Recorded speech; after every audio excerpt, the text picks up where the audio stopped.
Mbili, asili yetu mbili. Wakati wa wiki, Ivan anaendelea kufikiria juu ya maneno ya Bahul. Anajiangalia mwenyewe na wengine kwa njia mpya. Sisi ni taa za Mungu, anakumbuka sisi ni hazina ya Mungu. Lakini bado ana ugumu kuelewa ni kwa nini watu wengine hufanya mambo mabaya kama haya. Kwa nini wanageuka kutoka kwa Mungu na mafundisho yake? Ni mkutano unaofuata wa kikundi. Baada ya Katya na Anton kusoma sala kila mmoja, Natalia Petrovna anakumbusha kila mtu mada ya kikao kilichopita.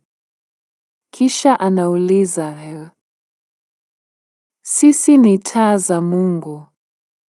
Nuru yetu inatoka wapi? Inatoka kwa Mungu, anajibu Marina. Ndiyo. Upendo unatoka kwa Mungu, anasema Natalia. Haki inatoka kwa Mungu. Rehema, ukarimu na hekima hutoka kwa Mungu.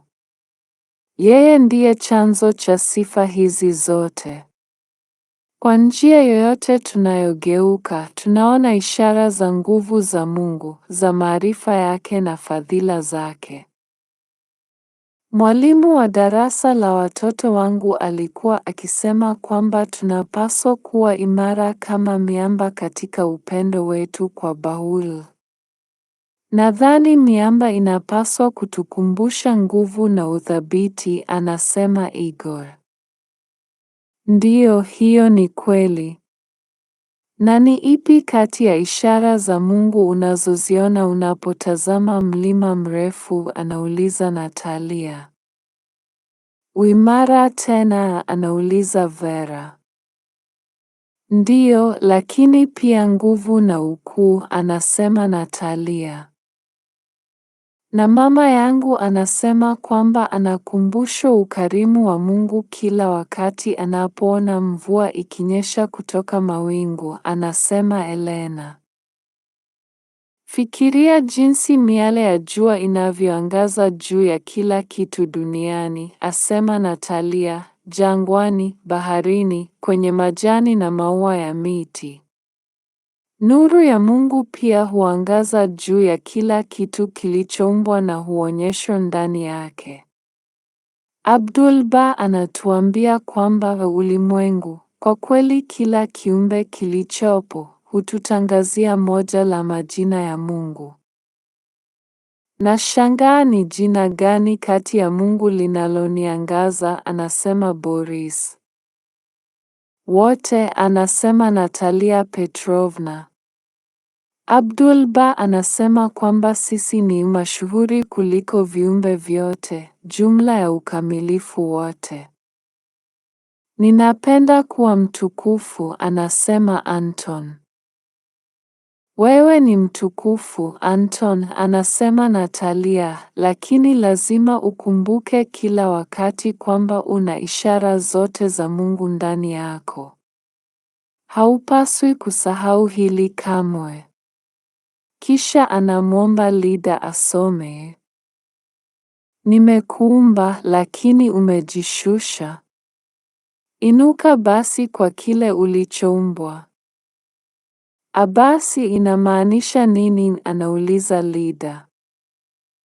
Fikiria mtu ambaye anamiliki vito vya thamani lakini anahutupa na kukusanya kokoto, anasema Natalia Petrovna.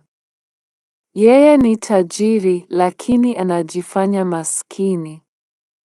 Tunapotupa sifa za thamani ambazo Mungu ametupa, tunajidhalilisha. Ivan amekuwa akitafuta fursa ya kuuliza swali lake, lakini kwa nini tunajishusha? Kama siwezi kuelewa jinsi watu wengine wanaweza kuwa wakatili sana. Ukatili mwingi unatoka wapi? Ikiwa mambo mazuri yanatoka kwa Mungu, basi mambo mabaya lazima yatoke kwa Shetani, anasema Vadik. Hakuna kitu kama shetani. Tunaweza kujibu swali la Ivan ikiwa tunafikiria juu ya asili mbili za mwanadamu, ya kiroho au ya juu, na nyenzo au chini. Sifa kama vile upendo, rehema, fadhili, ukweli na haki ni za asili yetu ya juu. Ni kwa maana hii kwamba tunasema tumeumbwa tukufu. Asili yetu ya nyenzo ni sehemu ambayo tunafanana na wanyama. Kutokamilika kama ubinafsi, ukatili na wivu hutoka humo, anasema Natalia Petrovna. Lakini tunafanya mambo mengi kama wanyama ambao sio wabaya, anasema Vadik. Wanyama hula na kulala. Tunakula na kulala pia, anasema Igor. Wanyama huhisi baridi, njaa na kiu na tuna hisia sawa, anasema Anton. Kula, kulala na kuhisi baridi au njaa sio mbaya, anasema Ivan. Lakini wanyama wanaweza kuwa wakatili sana. Ungependa kuachwa peke yako mahali fulani na kundi la mbwa mwitu wenye njaa? Anauliza Nadia. Ungependaje kuumwa na nyoka mwenye sumu? Anauliza Olga. Kweli siwezi hata kustahimili mbu mdogo akipiga kelele masikioni mwangu, anasema Boris huku akicheka. Hakuna kitu kama kizuri au kibaya katika ulimwengu wa wanyama. Wanyama hufanya kulingana na silika zao. Wanakula, wanakunywa, wanatangatanga na wanalala. Wao ni mateka wa tamaa hizi, anasema Natalia. Nyoka mwenye sumu huuma wakati anahisi hatari. Mbwa mwitu mwenye njaa huwinda wanyama wengine ili kuishi. Sio makosa kwa mnyama kufanya yoyote ya mambo haya. Lakini tunajishusha tunapoishi kama wanyama. Anamwomba Nadia asome maneno haya ya Bahuli. Wanaume wote wameumbwa ili kuendeleza ustaarabu unaoendelea kila wakati. Mwenyezi anishuhudia mimi, kutenda kama wanyama wa mwituni hakustahili mwanadamu. Fadhila hizo zinazostahili utu wake ni uvumilivu, rehema, huruma na fadhili za upendo kwa watu wote na jamaa za dunia. Kwa hivyo, unaona Vadik, hatujishushi kwa sababu kuna shetani anayetufanya tufanye hivyo, lakini kwa sababu tunakuwa mateka wa tamaa za asili yetu ya chini. Ikiwa shetani hayupo, anauliza Ivan, je, ni asili yetu ya chini? Basi hiyo ni mbaya. Hapana, asili yetu ya chini sio mbaya, anasema Natalia Petrovna. Chukua kwa mfano hamu yetu ya chakula. Tangu mwanzo wa uwepo wetu, ilibidi tutafute chakula. Vinginevyo, hatungeweza kuishi. Kwa hivyo, hamu ya chakula sio mbaya. Lakini asili yetu ya juu inapaswa kuidhibiti ili tusiwe na tamaa na kutaka zaidi na zaidi wakati watu wengine wana njaa. Badala yake tunapaswa kujifunza kushiriki kile tulicho nacho na wengine. Vipi kuhusu hasira? Hasira sio mbaya, anauliza Elena. Hasira ina manufaa yake pia. Acha nikuulize kitu.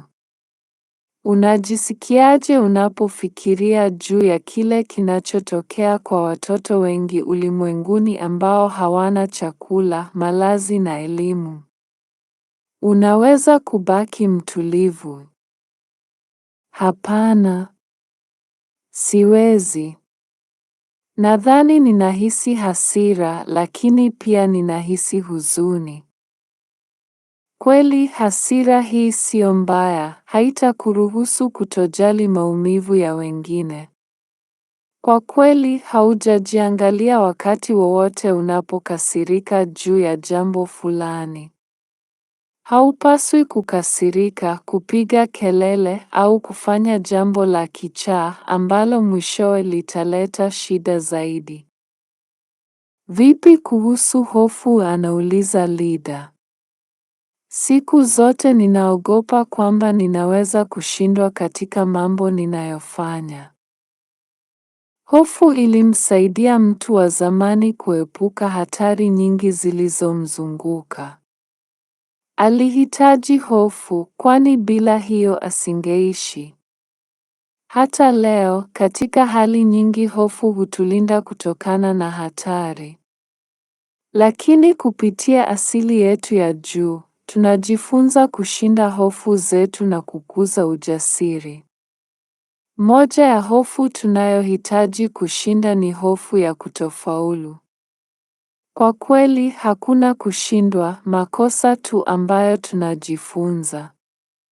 Njia hii ya kuangalia kile tunachofanya itatusaidia kukuza ujasiri wa kujifunza kutokana na makosa yetu, anasema Natalia Petrovna.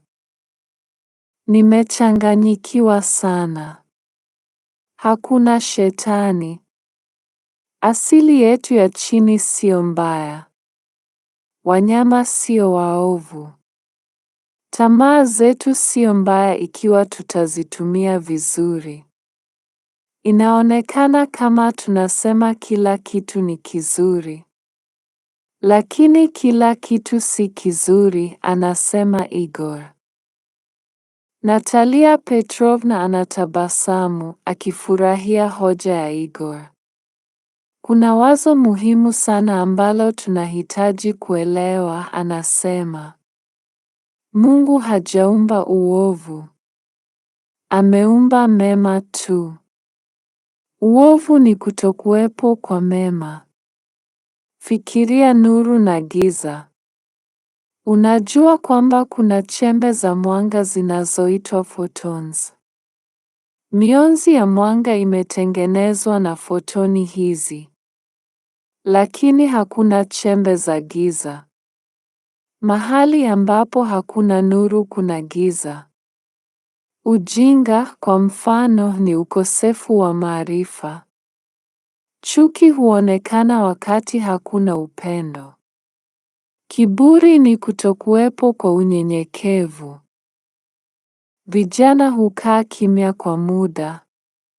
Wanasadikishwa wazi na kile Natalia Petrovna ameelezea. Ni ajabu sana kujua kwamba Mungu ameumba mema tu, anasema Marina, hatimaye akivunja ukimya.